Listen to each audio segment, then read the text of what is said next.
Peut-on être chrétien, mystique et rester biblique? Aujourd'hui, pour en parler, je suis avec mon ami Christophe Blum. Bonjour Christophe. Bonjour David, comment vas-tu? Ça va bien. Content de discuter avec toi depuis le temps qu'on prévoyait de faire cette petite discussion. Merci pour l'occasion de partager. Alors, il y a 20 ans, tu étais plus jeune, moi aussi, et tu as rédigé une thèse vers une mystique chrétienne équilibrée. Qu'est-ce qui t'a donné envie de rédiger ta thèse sur ce sujet de la mystique chrétienne? Bien, moi j'ai grandi donc dans une famille chrétienne, mais arrivé à l'adolescence, quand j'avais 15 ans, j'ai abandonné la foi et pendant plusieurs années j'ai erré un peu et j'ai erré essentiellement vers les spiritualités orientales. Et à 19 ans, je suis revenu complètement au Seigneur et évidemment, tout ce que j'avais connu et vécu dans mon adolescence me posait question. Et donc, j'ai commencé à voir, à étudier le sujet de la mystique, de la spiritualité en général. J'ai toujours été intéressé par l'étude des religions comparées. Et j'ai voulu savoir, j'ai voulu comprendre euh, quel était le point commun entre toutes les spiritualités et toutes les mystiques qu'il y a dans les religions de la Terre. Et donc, comme j'étais devenu vraiment chrétien, je voulais avoir une perspective chrétienne sur le sujet. Mhm. Super. Je me dis que peut-être certains ont cliqué sur la vidéo sans savoir ce que c'est un mystique. On pourrait commencer par là. C'est quoi un mystique? Alors, est-ce que tu veux une réponse générique ou une réponse chrétienne? Parce que ce n'est pas Je la veux même les chose. deux. OK. Les- Donc, dans un sens générique, dans un sens commun, commun à toutes les religions, toutes les spiritualités, c'est quelqu'un qui va vers l'ineffable. C'est quelqu'un qui va vers la transcendance. C'est quelqu'un qui est à la recherche d'une compréhension qui dépasse simplement l'intellectuel et l'émotionnel, une compréhension expérimentale. Donc, on définit la mystique comme la connaissance du divin, dans son sens large, tel que l'expérience nous le révèle. Et cette démarche, elle est présente dans toutes les spiritualités et dans toutes les religions. Dans un sens chrétien, par contre, c'est très spécifique. Le mot, bien que le mot mystique en lui-même n'apparaît pas vraiment dans la Bible, mais le mot mystère apparaît dans la Bible. Il apparaît dans la bouche de Jésus dans les évangiles, où Jésus dit, il vous a été donné de connaître les mystères du royaume des cieux. Et donc c'est une connaissance qu'il réserve à ses disciples, qu'il le révèle dans la prédication de l'évangile. Et puis ce mot va essentiellement être utilisé par Paul, donc c'est le mot grec mystérion hein, qui a donné mystère, qui a donné l'adjectif mystique. Alors, dans le sens chrétien, c'est une connaissance expérimentale, profonde, intime du royaume de Dieu au travers de son seul médiateur, Jésus-Christ. Et donc, pour Paul, le mystère de Dieu, dans ses épîtres, il l'explique largement. C'est cette volonté qui était restée secrète dans tous les siècles, mais qui a été révélée, cette volonté de Dieu qui a été révélée dans l'Évangile, à savoir de récapituler, de réunir toutes choses en Jésus-Christ. Et donc, c'est cette réalité-là, pour un chrétien, de l'union à Christ. Alors, si tu veux Hmm. vraiment une définition toute simple de la mystique chrétienne, c'est l'expérience concrète de l'union à Christ que Dieu a réalisée pour notre salut. Hmm. Et tu aurais des exemples bibliques de mystiques des personnages bibliques qui pour toi, tu les rentres dans la case mystique? Bien, à partir du moment où quelqu'un a accès à la transcendance, où quelqu'un reçoit des révélations de la part de Dieu, on peut dire qu'il entre dans le champ de la mystique. Ce n'est pas un processus de déduction ou d'expérience sensorielle, mais c'est vraiment une expérience transcendante qui le conduit à Dieu. Alors, on voit directement un personnage comme Abraham, qui a ce qu'on appelle la nuit mystique d'Abraham, hein. Vous savez, donc en Genèse chapitre 15, Abraham, il va avoir, je pense que c'est 15 ou 13, je ne sais plus exactement, va avoir un moment où Dieu va se révéler à lui et il va vivre une expérience très impressionnante. C'est le coucher du soleil. Dieu lui a montré de séparer les animaux en deux, comme c'était la coutume dans toutes les alliances antiques. Et puis il est dit qu'une profonde ténèbre s'abattit sur Abraham. Et alors Abraham va être un peu épouvanté. Et là, il va recevoir des révélations sur le futur. Dieu va lui dire que son peuple va être esclave pendant plusieurs générations, mais que Dieu va le ramener dans sa terre promise, la terre qu'il a promise à Abraham. Et puis, pour sceller cette alliance, Dieu lui-même, dans une manifestation de feu, va passer entre les animaux, ce qui était déjà très étrange pour l'époque, parce que normalement, ça aurait été Abraham qui devait passer entre les animaux, mais c'est Dieu qui passe entre les animaux, ce qui sous-entend que Dieu est garant de cette alliance qu'il fait avec Abraham au risque de sa propre vie. Hein, il y a un symbole du sacrifice du Christ là derrière. Et donc Abraham, là, il a une révélation très profonde dans une ténèbre épaisse où Dieu se révèle à lui. On pourrait dire c'est le premier mystique de la Bible. Et puis évidemment, il va y avoir les prophètes qui vont être des mystiques. Je pense particulièrement à Daniel, qui va aussi utiliser régulièrement le mot mystère. Donc, dans la traduction grecque de Daniel, le mot mystérion, mystère, apparaît souvent. Et puis, évidemment, dans le Nouveau Testament, on a par exemple Paul, qui est peut-être le plus grand mystique du Nouveau Testament, qui va connaître une extase où il va être transporté au ciel.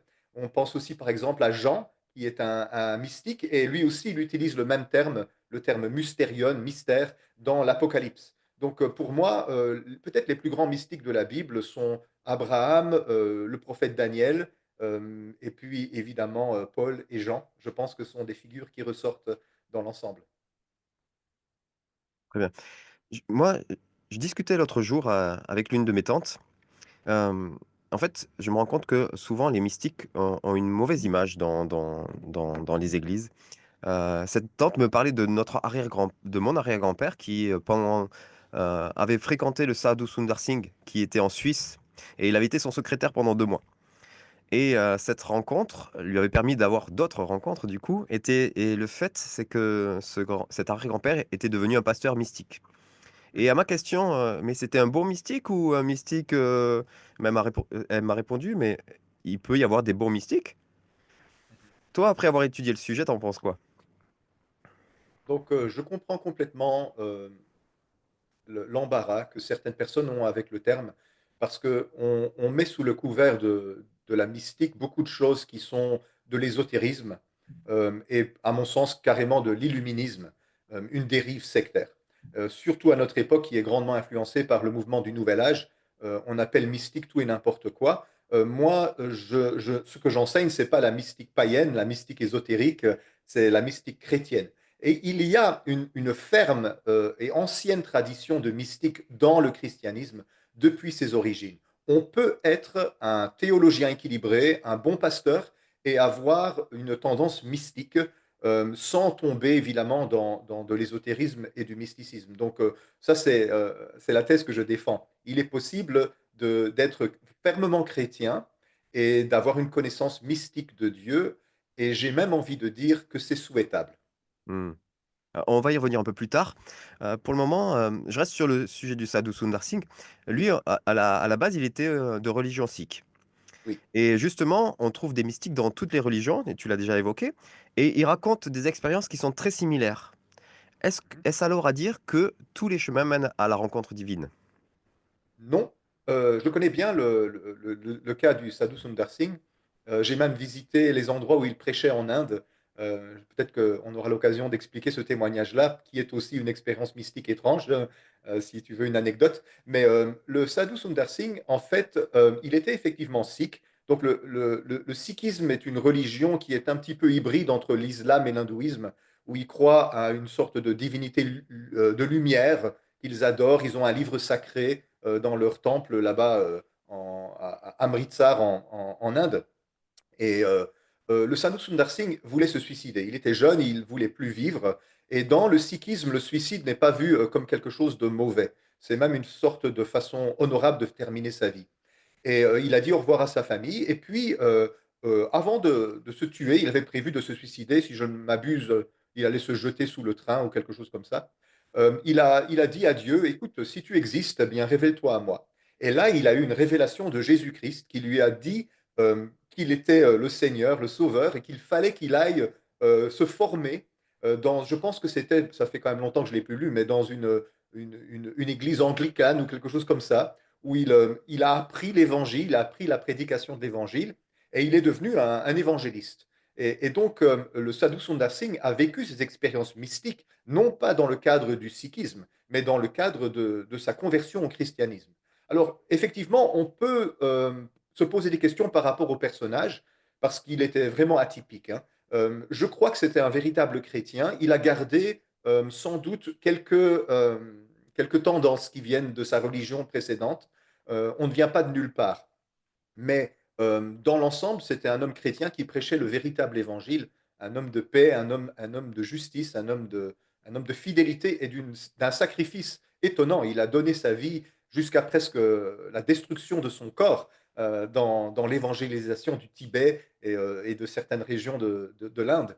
Moi, je pense que c'est un modèle pour les personnes qui se convertissent au sein d'une religion païenne et qui viennent à Christ.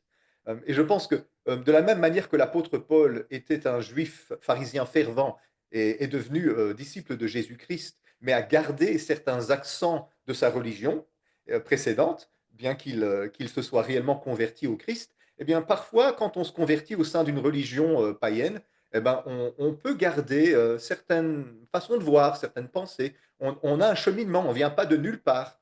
Et c'est nécessaire ça. Pourquoi? Parce que Dieu veut que chaque converti soit une porte de sortie pour les autres personnes qui vivent dans ce même esclavage des ténèbres. Et donc, Mmh. si on perd complètement notre culture d'origine et qu'on ne garde pas certains aspects de ce que nous croyons précédemment, nous sommes tellement différents des gens auxquels on prêche qu'ils ne voient pas en nous un chemin possible. Et nous sommes des bâtisseurs de ponts. Les évangélistes sont des bâtisseurs de ponts. Et donc, nous comprenons d'où nous venons, et nous comprenons les erreurs de notre position précédente et nous avons une révélation en Christ. Donc pour moi, je garde, malgré les quelques détails de la vision du Sadhu Sundar Singh qui sont peut-être erronés, je garde globalement de lui une idée plutôt positive. Mmh. Et qu'est-ce que tu penses des écrits de ces maîtres spirituels non chrétiens qui prétendent avoir rencontré le Christ dans leur quête mystique et cette rencontre les a pas fait changer de voie? Alors, tout ce qui s'appelle Christ n'est pas forcément le Christ. Nous devons examiner les esprits. Et évidemment, le critère pour nous protestants, c'est les Écritures saintes. Et ce n'est pas tous les esprits qui s'appellent Christ qui sont vraiment Jésus-Christ de Nazareth, fils de Dieu. Mmh. Et donc, il y a plusieurs manières de discerner les esprits, et une des manières les plus simples, c'est d'examiner la doctrine. Il n'y a pas que le don spirituel de discernement des esprits, il y a aussi simplement la doctrine. Il existe des doctrines de démons. Alors à partir du moment où un esprit essaye de se faire passer pour le Christ et qu'il ne correspond pas aux doctrines bibliques qui concernent le Christ, eh ben, on peut s'en méfier, on peut se dire là il s'agit d'un ange de lumière, hein, d'un mauvais esprit qui se fait passer pour le Christ. Et on voit ça énormément dans le mouvement du Nouvel Âge.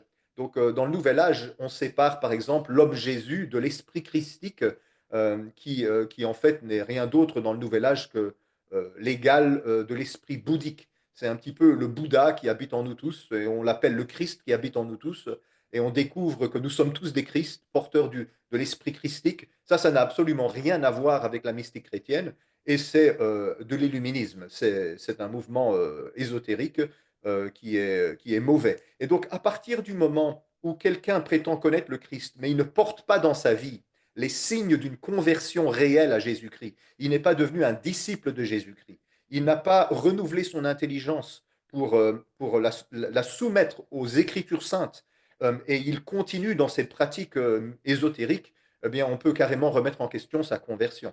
Mmh. Il est sans doute victime d'un ange de lumière, à mon sens. D'accord. Justement, si on continue sur ce sujet, l'autre jour, on m'a envoyé une vidéo d'un homme qui propose de faire grandir l'énergie christique en nous au travers de l'astrologie. Et puis celle d'un ancien prédicateur chrétien qui explique que Jésus a pleinement été en union avec le Christ et que nous Oui. pouvons nous-mêmes nous unir avec le Christ qui se trouve à l'intérieur de chaque homme. Qu'est-ce qui te permet de te dire que c'est Jésus qui est le Christ? Et que penses-tu de cette union avec un Christ qui ne serait de fait qu'un Christ cosmique? Alors encore une fois, là, donc c'est une séparation entre Jésus l'homme et une sorte d'esprit christique.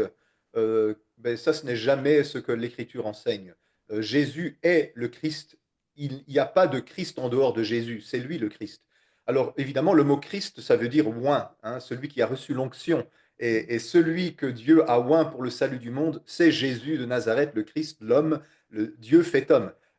Alors les personnes qui veulent séparer ces deux choses-là, en fait, ils ont transposé un certain langage bouddhiste dans la foi chrétienne. C'est ce que le Nouvel Âge fait tout le temps. Donc, dans la doctrine bouddhiste, il y a un Bouddha en nous tous. Nous sommes tous des éveillés potentiels. hein. Nous sommes tous capables d'arriver à cet état d'éveil, c'est-à-dire à cet état bouddhique, hein, où on devient un Bouddha. Et donc, la spiritualité pour eux, ça consiste pas en une conversion, ça consiste en un éveil de puissances latentes qui sont au fond de tout être humain, qu'ils appellent l'esprit christique, mais qui est enfin la même chose que l'esprit bouddhique, en fait, hein. Donc, en fait, pour toucher les gens de nos régions qui ne connaissent pas bien le bouddhisme, on transpose la terminologie bouddhiste dans le christianisme et on les initie à une forme d'ésotérisme et de méditation qui a le but inverse de celui du christianisme. Donc pour Mmh. moi, tout ça, c'est une vaste séduction. Ce sont les esprits de l'Orient qui envahissent nos pays pour détourner les gens de la foi. Mmh. Je sors de mon rôle de questionneur, mais juste, petite attention, quand quelqu'un vous parle de Christ, répondez-lui sur Jésus et voyez si qu'est-ce qui réagit? Parce que, il y en a quand qui vous parlent du Christ et que si vous lui parlez de Jésus, ça les énerve, en fait. Juste allez, si on continue un petit peu dans ces sujets-là, on a vu en Occident se développer, tout ce qui est autour de la méditation, qui est une recherche de paix par la recherche du vide. Est-ce que Dieu se trouve dans le vide? Non, la méditation, le mot existe dans la Bible. Méditer, c'est jamais méditer sur le vide. Dans la Bible, c'est ruminer, méditer, sur la parole de Dieu et Mmh. sur, tout l'inverse du vide, c'est plutôt l'expérience de la plénitude. Et donc, si en Orient on cherche le vide, dans la mystique chrétienne on cherche la plénitude. En Dieu nous avons tout pleinement, en Christ nous avons tout pleinement. Le mot apparaît souvent chez Paul, c'est le mot pléroma, hein, c'est le mot plénitude qui apparaît régulièrement chez Paul. Et donc, j'ai envie de dire, c'est exactement l'inverse. Alors, d'où ça vient le fait qu'on cherche le vide dans la mystique orientale? C'est parce qu'on croit que la réalité est une illusion, le monde dans lequel on vit est une illusion, et on cherche à s'en défaire en passant au-dessus, au-delà de toutes ces réalités éphémères, illusoires, pour arriver à la transcendance qui est essentiellement le néant. Et donc dans le bouddhisme, en fait, c'est un grand retour au néant. Quand on s'est défait de toute illusion, la plus grande étant l'illusion de l'ego, nous croyons que nous sommes, que nous existons en tant que personne, dans le bouddhisme, c'est une illusion. La seule réalité ultime, c'est la réalité de l'énergie universelle qui est impersonnelle. Et donc, au travers d'une méditation sur le vide, on cherche à retourner à cet état primitif, le néant qui est impersonnel. Dans le christianisme, ce n'est pas du tout ça la démarche. La démarche, c'est l'union au divin, c'est l'union à Dieu en Jésus-Christ par le Saint-Esprit. Et donc, c'est vraiment une expérience de plénitude sans jamais gommer la différence qu'il y a entre le créateur et la créature. C'est une communion entre personnes qui se respectent, c'est jamais une fusion avec le divin, c'est plutôt une communion avec le divin. Et pour le christianisme, le chemin du bonheur, c'est d'aller vers l'autre dans le respect de l'autre, dans le respect de l'altérité, mais dans une participation, une communion toujours plus grande. Et donc ça, c'est le chemin du bonheur. Dans le bouddhisme et les spiritualités orientales qui se basent sur le vide, le bonheur se trouve au bout du chemin de l'anéantissement personnel, où on supprime toutes les illusions de l'ego pour arriver enfin à la paix. Donc en fait, j'ai presque l'impression que sur un plan philosophique, les spiritualités orientales vont vers une déconstruction de la création, de l'identité, pour retourner au néant, alors que la spiritualité chrétienne, elle va vers une construction de l'identité, vers sa plénitude, vers le sublime de l'amour. Et donc, c'est exactement le chemin opposé. On ne peut Mmh. pas faire plus opposé que ça. Et justement, est-ce que la mystique chrétienne conduit forcément à une transformation morale et éthique? J'ai envie de dire que la transformation morale et éthique, c'est le fruit que doit porter une vie spirituelle épanouie. Et donc, quelqu'un qui prétendrait avoir une vie spirituelle, une vie mystique épanouie et n'irait pas vers le fruit de l'esprit, n'irait pas vers l'amour, n'irait pas vers un engagement envers les autres, vers un vécu évangélique plus grand, ben, ça pose question. C'est à son fruit que l'on juge un arbre. Et si la mystique chrétienne, c'est aller vers l'amour de Dieu, c'est être transformé par l'amour de Dieu, ça va forcément se répercuter sur le vécu, sur la morale, sur l'éthique, sur l'engagement social. Je pense que on doit pas tellement être impressionné par, les expériences et les visions que les personnes prétendent avoir. Ce qui doit nous impressionner, c'est les retombées. Qu'est-ce que ça produit comme fruit? Donc, par exemple, un des plus grands mystiques peut-être de la Bible, Moïse, hein, je n'ai pas pensé à le dire tout à l'heure, mais Moïse est un homme qui contemple la gloire de Dieu, on dit dans l'Écriture, face à face. Euh, il monte sur une montagne 2 fois de suite, pendant 40 jours. Il contemple la gloire de Dieu, il en redescend transfiguré, mais ça n'en reste pas là. Moïse fonde la religion israélite, il établit les lois de tout un peuple, il instaure le culte au Dieu d'Israël avec le tabernacle et toutes ses règles. Il lance une véritable civilisation et une identité culturelle unique. On voit clairement que ces contemplations ont débouché sur du concret et essentiellement aussi sur des valeurs, sur une morale judéo-chrétienne qui est maintenant à la base de probablement la majorité des systèmes de loi sur la terre. Hein, le judéo-christianisme est vraiment derrière tout ça. Et ça, tout ça, c'est né de la mystique de Moïse, la contemplation de Moïse devant la gloire de Dieu. Donc oui, je réponds à ta question par l'affirmative. Une mystique chrétienne devrait déboucher sur une transformation morale de la personne qui prétend avoir ces expériences. Là, je vais un petit peu inverser la question par rapport aux autres. C'est est-ce qu'on peut être réellement chrétien sans chercher une dimension mystique dans sa foi? Alors, je vais peut-être déranger certaines personnes en disant ça, euh, mais un chrétien non mystique est un mystique qui s'ignore. Je pense qu'on ne peut pas être chrétien sans vivre l'essentiel de la dimension mystique du christianisme. Qu'est-ce que c'est le noyau dur, le cœur de l'expérience mystique? Paul le résume comme ceci, il dit Christ en nous, l'espérance de la gloire. Christ en nous, ce n'est plus moi qui vis, c'est Christ qui vit en moi. Ce n'est pas une expérience de conversion à une religion, c'est une expérience de transformation dans une relation au Fils de Dieu. Et donc, tout chrétien, tout véritable chrétien qui est né d'en haut, qui est né de l'Esprit de Dieu, va vivre d'une manière ou d'une autre une transformation de son être intérieur en communion avec Jésus-Christ. Donc, quelqu'un qui dit, moi je suis chrétien, je ne suis pas mystique, eh bien, s'il est un vrai chrétien, c'est juste qu'il définit mal le terme mystique. Alors, comment est-ce qu'on peut, on peut définir cet aspect mystique du christianisme fondamental? Bien, le mot mystique vient étymologiquement du verbe se taire.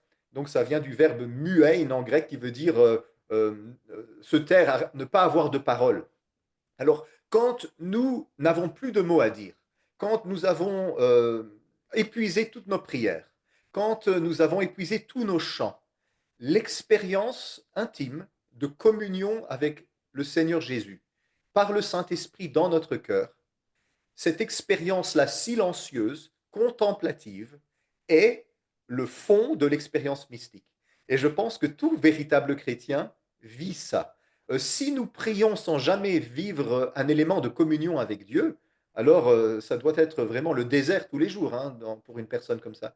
Maintenant, évidemment, on traverse des temps de désert, mais je crois que tout chrétien vit régulièrement des moments d'intimité avec Dieu.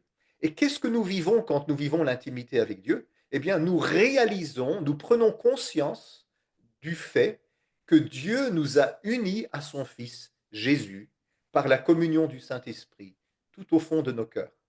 Et la vie mystique, à partir de là, c'est simplement le déploiement, l'approfondissement de cette expérience de conversion initiale que nous avons vécue en rencontrant Jésus. Hmm. J'ai souvent rencontré des gens qui ont été attirés euh, par le nouvel âge euh, parce qu'en fait, ils n'avaient pas réussi à trouver dans leurs assemblées locales euh, cet espace pour la transcendance, cet espace pour les profondeurs auxquelles ils aspiraient. Est-ce que nos assemblées sont aujourd'hui adaptées pour les personnes qui ont soif de vivre ce degré de communion avec Dieu? Je pense que pas forcément. Le culte tel qu'il est vécu et les réunions de prière telles qu'elles sont vécues dans nos églises sont souvent centrés sur l'intellectuel, la parole prêchée, l'enseignement édifiant, puis sur des moments qui s'apparentent plus à de la louange, où il y a de la musique, où il y a peut-être une grande place laissée aux émotions, et on ne laisse pas beaucoup de place au silence, on ne laisse pas beaucoup de place à la méditation, on ne laisse pas beaucoup de place à l'intériorité. Et tout chrétien ne se retrouve pas forcément dans l'exubérance. Il y a des personnes qui sont intérieures, qui vivent une spiritualité moins exubérante et qui ne trouvent pas leur place dans l'Église. Et donc, du coup, ce qu'elles font, c'est que périodiquement, elles font des retraites. Parfois même, elles vont en milieu catholique où cette culture-là existe, mais il y a aussi des mystiques protestants, hein, il faut le dire, où on va chercher au travers du retrait, du recul, du silence, de la méditation, autre chose. Maintenant, je pense qu'une Église équilibrée devrait apporter une réponse à tous les besoins de l'être humain. Nous avons besoin d'aller vers la transcendance, vers l'extérieur, vers l'au-delà de soi, dans des démonstrations d'exubérance. C'est très légitime de chercher Dieu de cette façon-là. Mais nous avons aussi besoin d'intériorité. Nous avons besoin d'aller vers les profondeurs. Dieu, c'est comme s'il nous englobe entre ces deux mains infiniment grandes, où une main, il nous soutient de l'intérieur, au plus profond de nous-mêmes, et une main, il nous entoure et nous enrobe par une main qui nous dépasse et qui est extérieure à nous. Nous sommes donc pris entre les deux infinis, entre l'infini du Dieu qui nous dépasse et l'infini du Dieu qui nous habite. À Augustin d'Hippone, le Seigneur disait je suis plus intérieur à toi-même que toi-même. Et donc, Augustin comprenait que on trouve Dieu à l'extérieur de soi, dans la transcendance, mais on trouve aussi Dieu tout au fond de soi, qui nous habite comme un temple. Et donc, dans nos églises, je pense qu'on doit préparer des temps pour répondre à ces deux dimensions-là.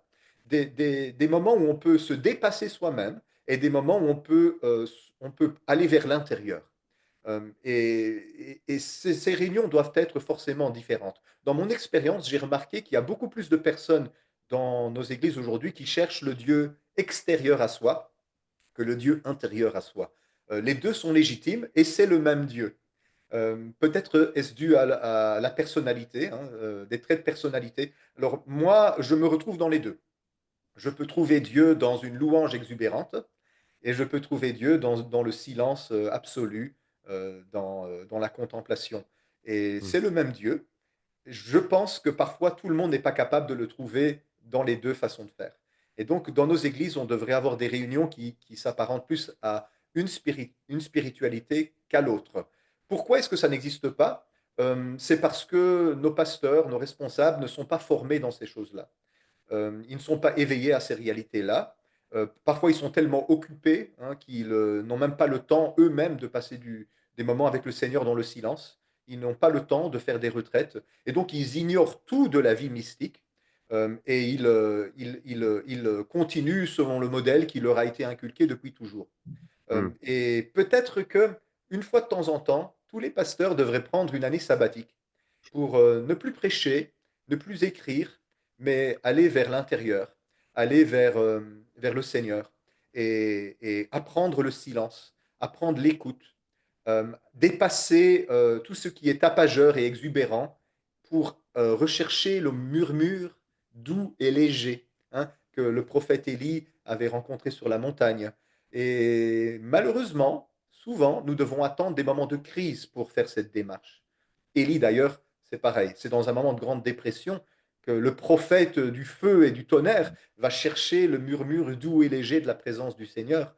N'attendons pas la dépression pour chercher cette dimension-là. Passons du temps dans la présence de Dieu.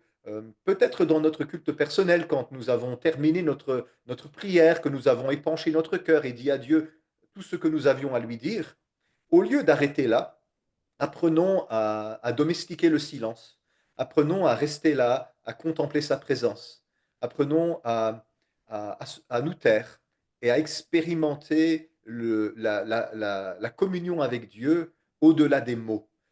C'est difficile à notre époque, hein, où on veut de l'instantané, on veut un Dieu qui se donne dans l'immédiat, dans l'immédiateté. On a peut-être besoin de réapprendre quelque chose de l'ancienne culture, hein, d'avant la télévision, d'avant les réseaux sociaux, d'avant les téléphones portables. Cette culture de se recueillir, cette culture de la retraite spirituelle qui manque. Et je pense que le christianisme tel qu'il est en train de se déployer va aller de plus en plus vers ces choses-là. Hmm. Tu as parlé d'émotion. Quelle différence tu fais entre une expérience mystique et une expérience émotionnelle? Bon, ça touche à l'anthropologie. Donc, moi, je suis trichotomiste. Je crois que l'être humain est esprit, âme et corps.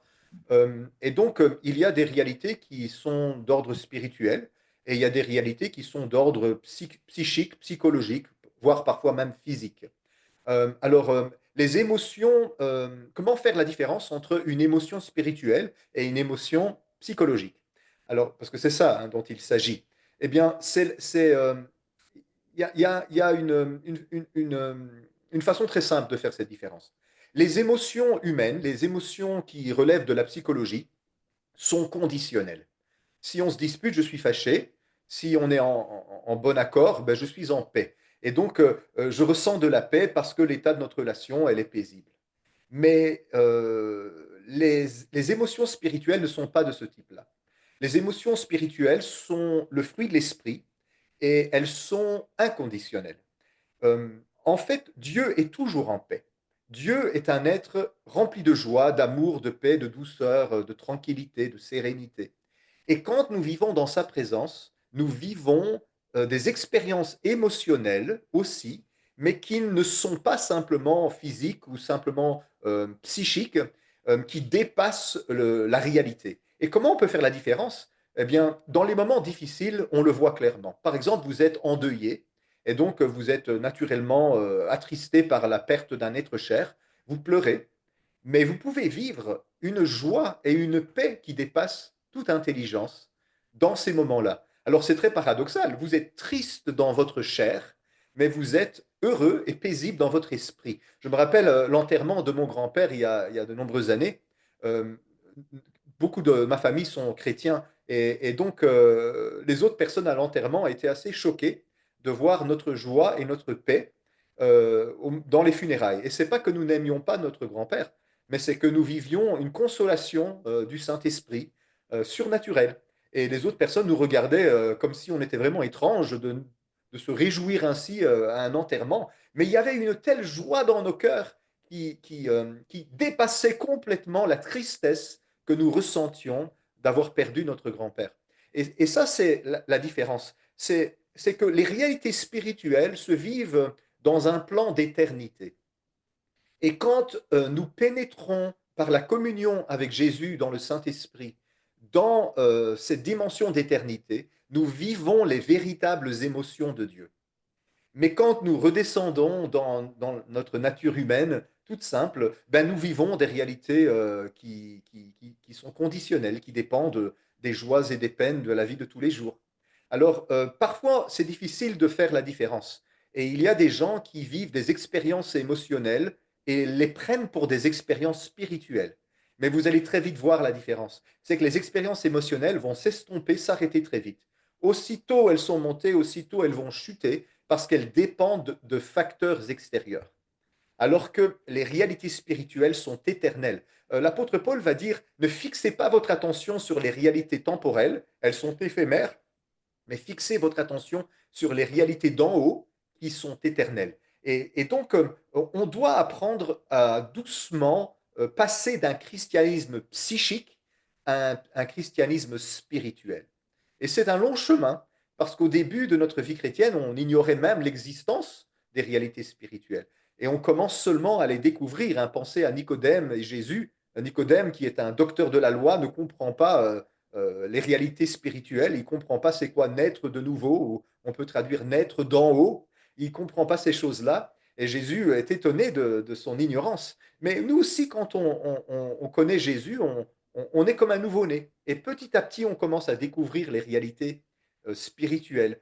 Et peut-être une petite prière que nous pouvons faire pour grandir dans cette distinction-là, c'est Saint-Esprit, éveille mon esprit à la connaissance de ta personne. Éclaire les yeux de mon cœur. Illumine-moi par ta lumière pour que je puisse faire la différence. Parle-moi dans le secret de mon cœur, par l'épée de ta parole qui sépare l'esprit de l'âme, qui sépare les pensées du cœur, qui est comme une lame qui sépare les choses de l'âme des choses de l'esprit. Hein. Et donc, on demande au Saint-Esprit de nous aider avec ce discernement-là. Au début de la vie chrétienne, on mélange les deux. On croit que les choses émotionnelles sont des choses spirituelles. Et j'ai rien contre les émotions, hein. C'est juste que les émotions humaines sont temporaires et elles vont vite s'estomper. Mais si on commence à goûter aux émotions de Dieu, aux fruits de l'esprit, on remarque qu'elles sont toujours accessibles. Un témoignage du Sadhu Sundar Singh, justement, on en parlait tout à l'heure. Il était au Tibet, on l'avait mis dans un trou, dans une prison, dans un cachot, au milieu de toutes sortes de choses en putréfaction. Ça sentait horriblement mauvais là-dedans. Mais il dit dans son témoignage qu'il vivait là une intense communion avec Dieu. Il avait l'impression d'avoir passé 3 jours au paradis, alors qu'il était dans une fosse remplie de choses pourries. Et il vivait une paix surnaturelle. Alors, je suis sûr que dans l'homme naturel, il devait souffrir d'être enfermé ainsi pour plusieurs jours, mais dans son esprit, il vivait une réalité transcendante. Et Hmm. si nous accordons du temps au Seigneur, le Saint-Esprit va nous guider progressivement vers un discernement de ces choses-là. Tout à l'heure, tu as parlé du regard surpris pendant l'enterrement euh, de chrétiens ou d'amis qui vous regardaient. Dans le même sens, pourquoi la mystique chrétienne et les chrétiens un peu plus mystiques que les autres ont parfois été perçus avec méfiance par l'Église un peu plus institutionnelle? Ben, je pense que souvent, malheureusement, les personnes qui goûtent à une expérience mystique et qui s'y intéressent ne font pas le travail d'étudier suffisamment pour avoir des fondements solides. Je pense que plus nous voulons aller profondément dans une expérience spirituelle, plus nous avons besoin d'avoir un enseignement profond, d'un enseignement solide. Sinon, nous risquons de tomber dans des hérésies et dans des illusions ou carrément dans des séductions démoniaques. Et c'est le problème aujourd'hui. Soit les personnes sont intéressées par les connaissances intellectuelles bibliques, la théologie, soit elles sont intéressées par l'expérience spirituelle. Et vous avez deux types de chrétiens qui n'arrivent même plus à s'entendre, hein, parce que l'un est complètement intellectuel, l'autre est complètement dans l'expérimental, et ils parlent un langage inaccessible, l'un et l'autre. Le premier parle un langage théologique complexe, l'autre parle un langage mystique, illuministe, qui s'apparente plus à du nouvel âge, et ils ne s'entendent pas du tout, et ils se condamnent l'un l'autre. Je pense que la voie pour le christianisme, c'est un équilibre entre une connaissance approfondie de la parole de Dieu et une connaissance intime du mystère de Christ, de la communion avec Dieu. Alors, pourquoi est-ce qu'ils sont si souvent jugés et condamnés, les personnes mystiques? Ben, par leur propre faute, parce qu'ils ils prennent leurs expériences pour des normes, et l'expérience n'est jamais normative. L'expérience n'est qu'une expérience. La norme pour un chrétien, c'est la parole de Dieu. Et ils enseignent à partir de ce qu'ils ont vécu, et au lieu d'enseigner à partir de la parole de Dieu. Et donc, du coup, ils deviennent très vite une source de méfiance pour les personnes qui connaissent bien les Écritures. Parce que quand on discute, quand on parle ensemble, on doit avoir un fondement commun pour s'entendre. Si toi, tu me parles à partir de tes expériences mystiques, mais que moi, je te parle à partir de la parole de Dieu que j'étudie et que je lis, nous n'avons pas la même base de référence. On ne va pas s'entendre. Moi, je vais dire la Bible dit, et toi, tu vas dire le Saint-Esprit m'a dit. Et donc, du coup, on va se contredire et on ne va pas s'entendre. Et nous devons être d'accord que la base, pour en tout cas un protestant, c'est une révélation de Jésus-Christ par le Saint-Esprit au travers de la parole de Dieu. Et il faut maintenir les deux. Un jour, on est venu vers Jésus avec une question stupide sur la résurrection, et Jésus a répondu, vous êtes gravement dans l'erreur parce que vous ne connaissez ni la puissance de Dieu, ni les Écritures. Et Jésus était en train là d'esquisser les deux balises qui sont importantes pour ne pas être dans l'erreur. Nous avons besoin de connaître la parole de Dieu et nous avons besoin de connaître la puissance de l'Esprit, la puissance du royaume de Dieu. Malheureusement, souvent, on connaît l'un ou l'autre. Hein, on a tous ces jeunes gens qui aiment la théologie et qui vont à l'école biblique et qui se forment bien, mais qui sont parfois très pauvres en connaissances spirituelles, en intimité avec Dieu. Et puis, on a toutes les personnes qui consacrent des années de leur vie à explorer les mystères de Dieu et qui ne connaissent rien à la théologie. Et ils ouvrent leur chaîne sur YouTube et ils commencent à enseigner le monde entier et ils ne savent même pas qu'ils sont en train de prêcher des hérésies. Euh, on a besoin d'un équilibre. Mais sachez ceci, hein, que c'est autant une hérésie, la parole sans l'esprit, que l'esprit sans la parole. C'est autant une erreur. Je ne pense pas que l'une est supérieure à l'autre. Je crois que les deux sont graves. La parole sans l'esprit conduit à de la religiosité sèche, morte, souvent légaliste, pleine de jugement. L'esprit sans la parole conduit à des séductions illuministes et en fin de compte à un dérapage qui nous fait sortir du cadre du christianisme. Et je crois qu'on a besoin d'avoir les deux. Alors, pour ceux qui ont un appétit mystique, qui cherchent cette unité avec Jésus, c'est nécessaire de lire, d'étudier la parole de Dieu. Et je pense que Dieu ne permettra pas que vous alliez plus loin que ne le permet vos bases bibliques. J'ai l'impression que c'est comme si notre connaissance des Écritures, c'est la grandeur du tonneau de notre vie.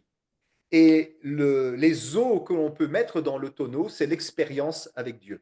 Et Dieu regarde pour voir si le tonneau grandit avant de verser davantage d'eau dans ce tonneau. Parce que s'il nous donne des expériences pour lesquelles nous ne sommes pas équipés et nous n'avons pas un filtre interprétatif, biblique, nous allons déraper. Je vais donner un exemple. Hein. Donc, dans les béguinages, catholiques. Hein. Et donc, les bonnes sœurs, les béguines, vivaient une expérience très puissante d'union à Dieu. Et elles ont fini par déraper dans une hérésie, qui est le panthéisme. Il y a eu un temps comme ça où les béguines disaient je suis Dieu. Je suis tellement uni à Dieu que je ne fais plus la différence entre Dieu et moi. Dieu et moi, nous sommes un. Et elles ne parlaient pas en termes de communion avec Dieu. Elles parlaient en termes de... elles sont réellement Dieu lui-même. Elles avaient dérapé parce que dans leur expérience mystique, elles n'arrivaient pas à comprendre que c'est une communion entre des personnes différentes et ce n'est pas une fusion avec le divin. Et donc, elles sont allées jusqu'aux frontières du panthéisme, qui est en fait l'hindouisme.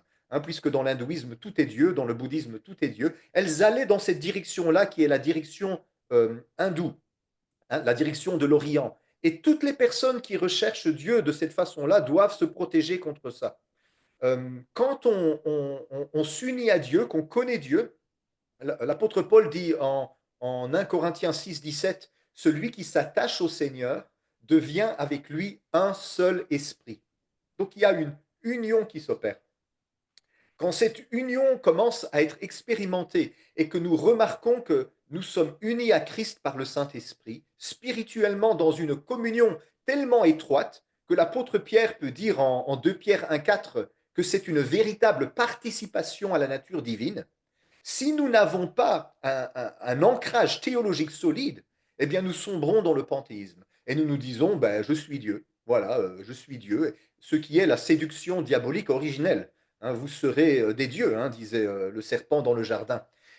Mais si je comprends bien que je participe à la nature divine, je communie avec Dieu, mais il n'y a jamais de fusion entre lui et moi au point qu'on gomme la différence entre le créateur et la créature. C'est un amour qui va toujours vers l'autre, mais l'autre restera toujours l'autre, l'autre qui est en face de moi, vers lequel je vais. Dieu nous a donné un exemple dans le mariage humain. D'ailleurs, c'est aussi une des fois où l'apôtre Paul utilise le terme mystère. Hein. Il dit le mystère de la piété, hein, donc le mystère du Christ, et il le compare à l'homme qui quitte son père et sa mère et s'attache à sa femme, et les deux deviennent une seule chair. Alors, dans le mariage humain, l'homme et la femme s'unissent, mais ils ne fusionnent pas. ils vont toujours vers l'autre, dans un amour toujours plus grand vers l'autre. Et Paul y voit un reflet de l'amour du Christ pour l'Église et donc de la vie mystique. Et je pense que c'est d'ailleurs pour ça que Dieu nous a créés de façon genrée.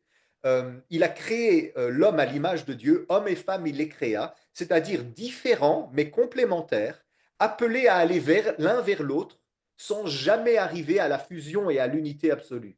Mais allant dans un amour qui s'approfondit sans cesse. Et je crois que Dieu a voulu que l'être humain soit inscrit dans une dynamique ainsi pour comprendre qu'il doit aussi entamer une démarche verticale, analogue, et donc de chercher l'union à Dieu, mais sans jamais fusionner avec Dieu, donc d'aller toujours plus loin vers l'altérité, vers celui qui nous dépasse, que nous aimons toujours davantage.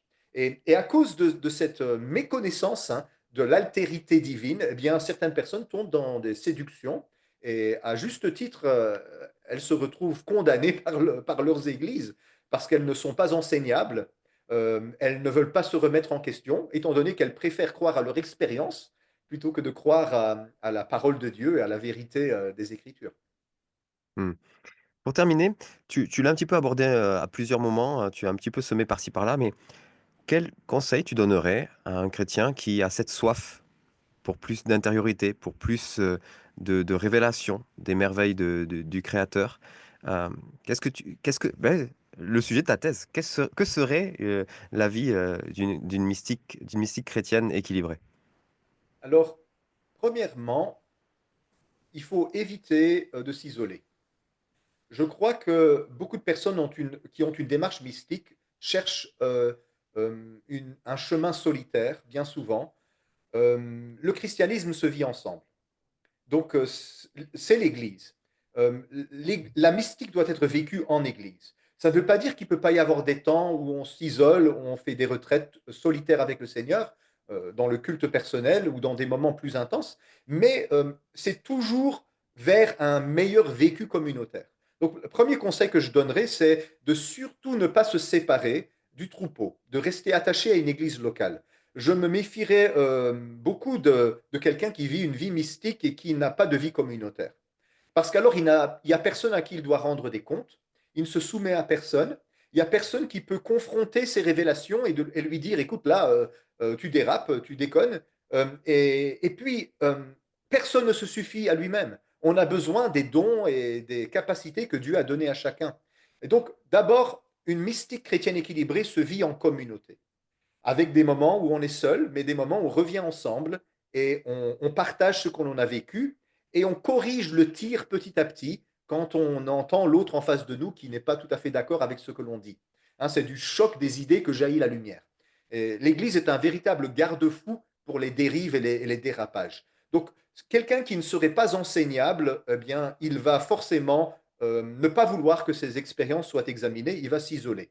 Donc, le premier principe, c'est ça. On a besoin d'être entouré par des personnes sages, équilibrées, qui ont de l'expérience, qui peuvent nous aider dans ce cheminement. Deuxièmement, je dirais, évitons la comparaison. Ne nous comparons pas aux autres.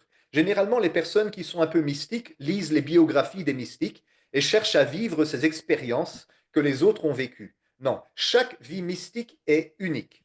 Nous sommes tous créés à l'image de Dieu et nous avons tous donc un appel à refléter un certain aspect de Dieu. Et nous devons trouver avec le Seigneur cette voie qui est la nôtre, ce chemin de reflet de sa gloire qui est unique. Il n'y a personne qui est exactement comme un autre et il n'y a pas de chemin mystique qui est exactement pareil à celui d'un autre. Moi, je connais particulièrement donc, les mystiques du Mont Carmel, hein, le mouvement carmélite, hein, Jean de la Croix, Thérèse d'Avila, dans le milieu catholique, je connais bien ce mouvement-là. Mais même au milieu de ce mouvement-là, tous les mystiques sont différents les uns des autres. Jean de la Croix n'est pas du tout comme Thérèse d'Avila. Parce que nous avons chacun un cheminement particulier. Et donc, je dirais ne pas se comparer aux autres.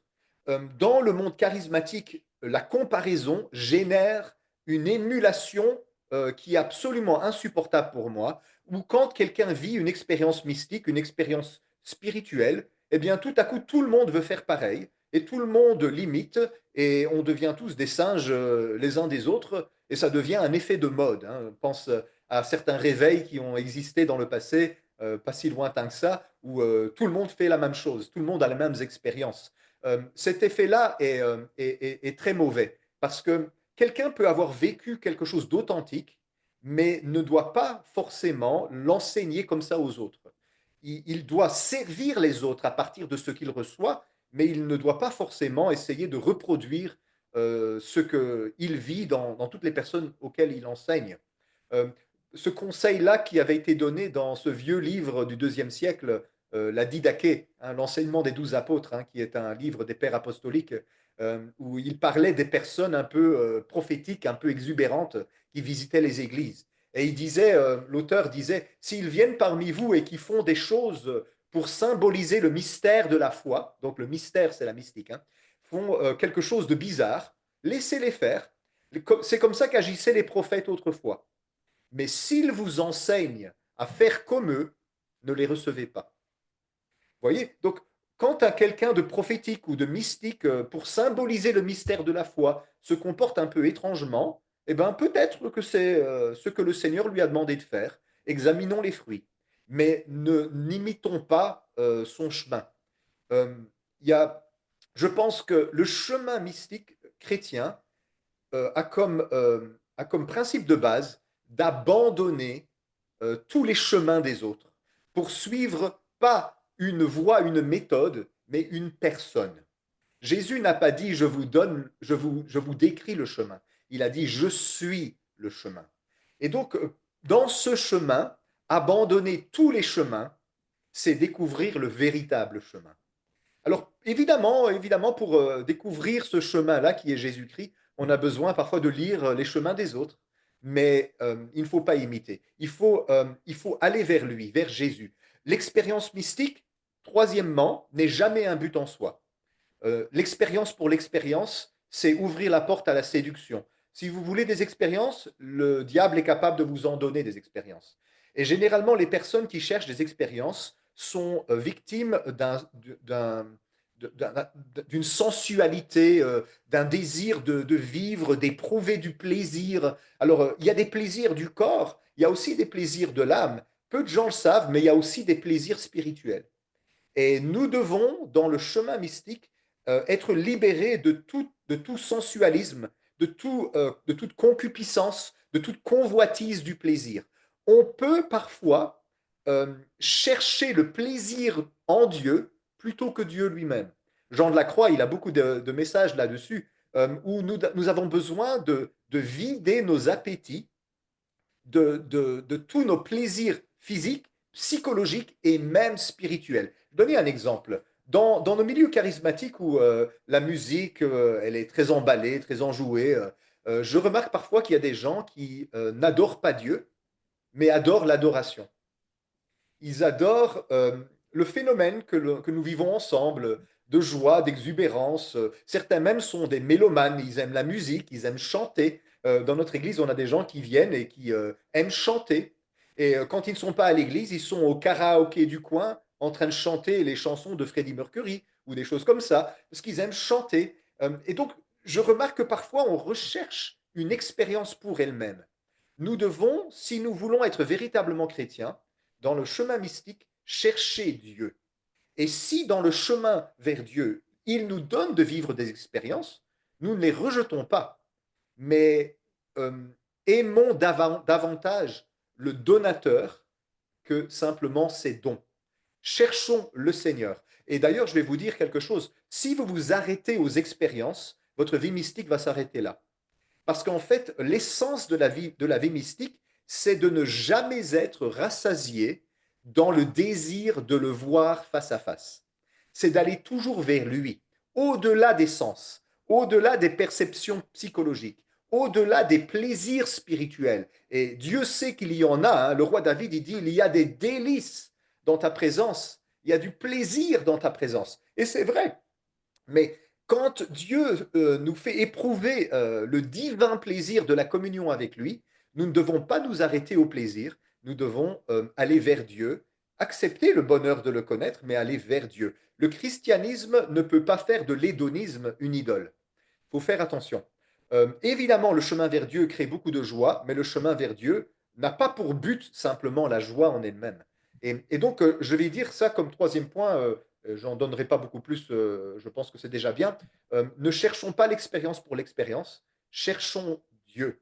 Cherchons la personne de Dieu, cherchons la communion, non pas avec une sensation, mais avec une personne qui est le tout autre, qui se révèle à nous dans la transcendance et qui nous aime et qui nous remet en question et qui nous apprend à accepter son plan, sa volonté pour nos vies. Merci beaucoup, Christophe. Chers amis, comme vous avez pu l'entendre et le voir, Christophe fait partie de ces enseignants chez qui il y a de la profondeur et de l'équilibre.